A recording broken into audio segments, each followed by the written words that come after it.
Halo kawan, apa kabar kalian di sana? Semoga kalian dalam keadaan baik. Kali ini kita akan membahas alur film Black Lotus yang dirilis pada tahun 2023. Film dibuka dengan memperlihatkan kita adegan di kota Hamburg, Jerman, di mana saat itu terdapat pertunjukan orkestra nasional yang sedang berlatih. Tiba-tiba saja, mereka dikejutkan dengan datangnya komplotan penjahat bersenjata yang menjadikan mereka tawanan. Para penjahat tersebut sengaja menjadikan mereka sandera agar pemerintah memberikan mereka uang. Kemudian, pasukan khusus militer datang tepat waktu.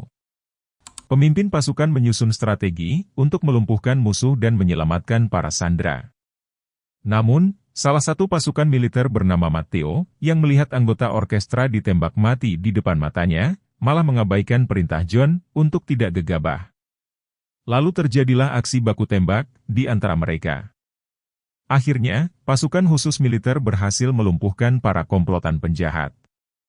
Namun sayangnya, John tertembak dan tidak bisa diselamatkan.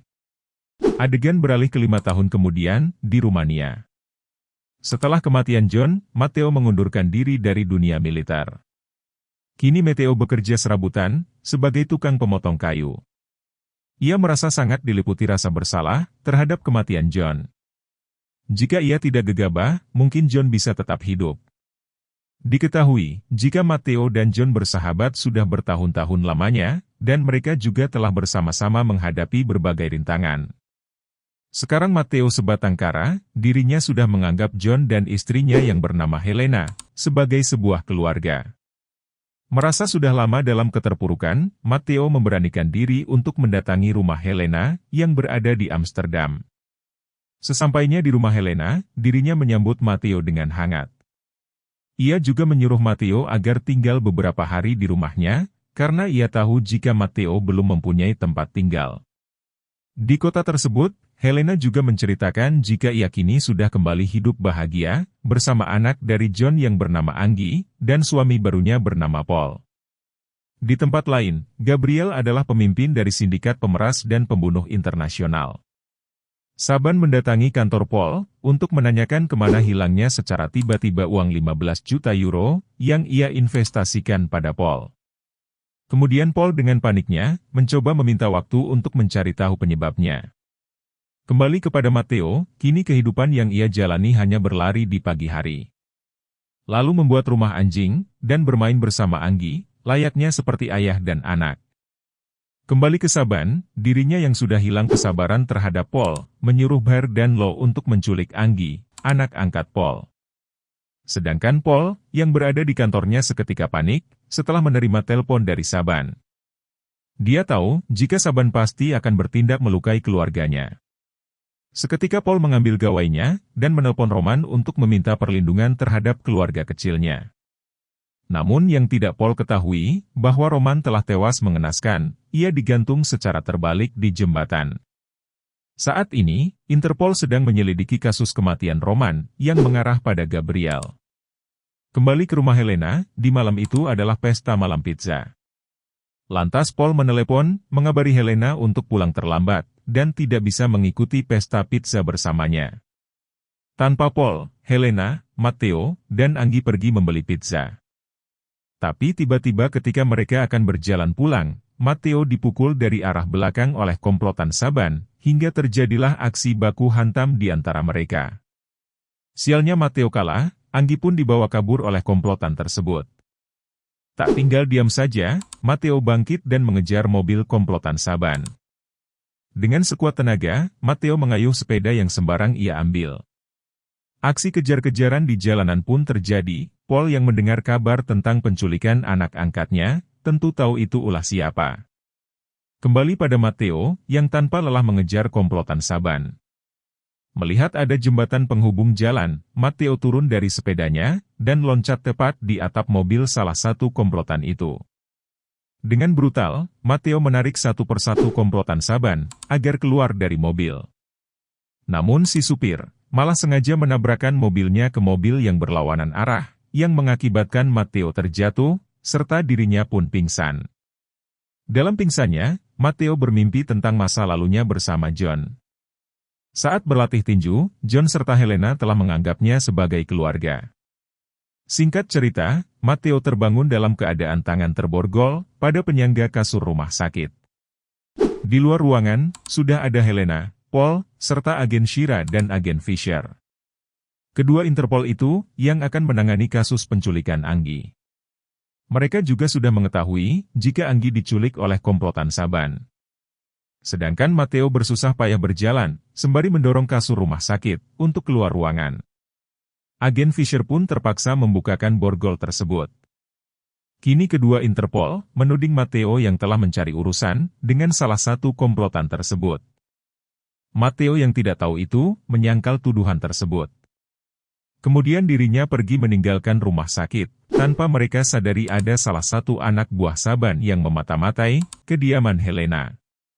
Lalu Matteo sembari menangkap gambar yang lagi berikan, ia mengingat kembali saat John dan Helena meminta Matteo agar menjadi ayah baptis untuk calon anak mereka yaitu Anggi. Mereka pun saling berpelukan, layaknya keluarga harmonis. Tanpa membuang waktu, Matteo pun menyuruh Helena untuk memberitahunya kata sandi koper milik John yang ternyata berisi pistol. Lalu seorang diri Matteo akan menyelamatkan Anggi dan membunuh seluruh komplotan musuh. Paul yang mendengar hal tersebut terkejut, dan menjelaskan jika Saban sangat berbahaya. Matteo yang curiga atas penjelasan Paul, langsung menyerangnya. Bagaimana Paul tahu tentang kerja Saban, sedangkan para Interpol hanya menjelaskan secara singkat, tidak sedetail Paul. Akhirnya atas desakan Matteo, Paul pun jujur.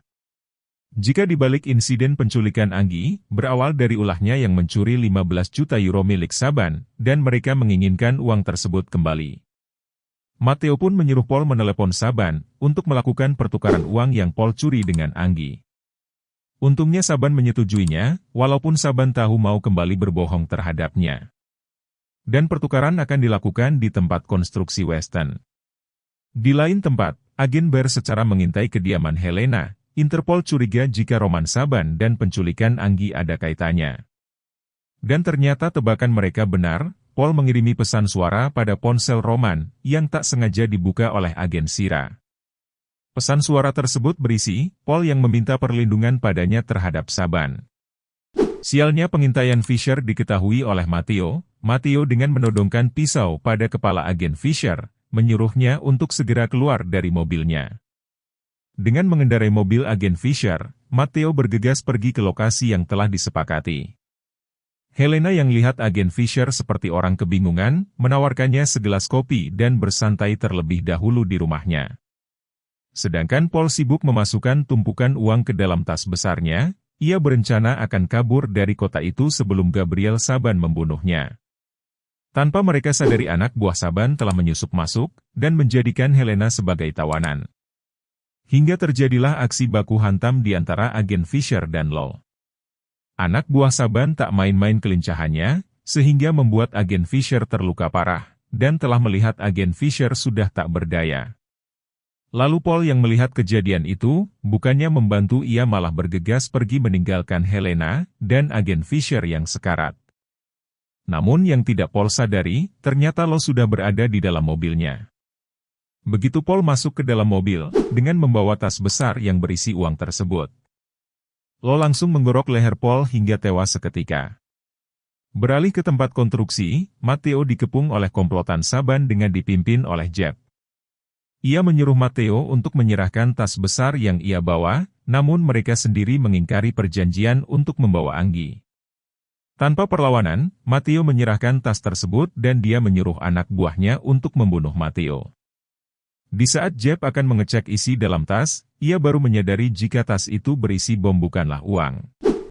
Belum sempat Jeb menyelamatkan diri, seketika bom meledak serta membakar salah satu mobil. Sedangkan Matteo langsung menghajar komplotan Saban hingga tak tersisa. Matteo yang melihat Jeb masih hidup, kemudian menyeretnya ke dalam bangunan untuk ia gantung. Dengan memanfaatkan mesin tarik, Matteo memaksa Jeb agar memberitahu di mana Anggi disembunyikan. Merasa nyawanya di ujung tanduk, Jeb memberitahu Matteo bahwa Anggi berada suatu tempat. Tanpa membuang waktu, Matteo bergegas pergi dan menyalakan mesin itu hingga Jeb tewas. Ketika di perjalanan, Matteo menghubungi agen Shira untuk segera mengirim bantuan. Sesampainya di klub tersebut, Matteo menerobos masuk hingga terjadilah aksi baku hantam antara Matteo melawan komplotan Saban. Beruntung agen Shira datang tepat waktu dan membantu Matteo. Aksi baku tembak pun berlanjut. Saban yang mengetahui kedatangan Matteo, segera membawa Anggi kabur melewati atap gedung. Sedangkan Matteo dan agen Shira berhasil mengalahkan seluruh komplotan Sabar. Mereka pun bergegas memasuki ruangan Saban, namun sialnya mereka tidak menemukan keberadaan Saban dan Anggi. Yang mereka temukan hanyalah seorang perempuan seksoi. Beruntung perempuan tersebut memberitahu kemana arah perginya Saban. Tapi lagi dan lagi, Matteo dan agen Shira dihadang oleh anak buah Saban, hingga aksi baku hantam di antara mereka tak bisa dihindari lagi.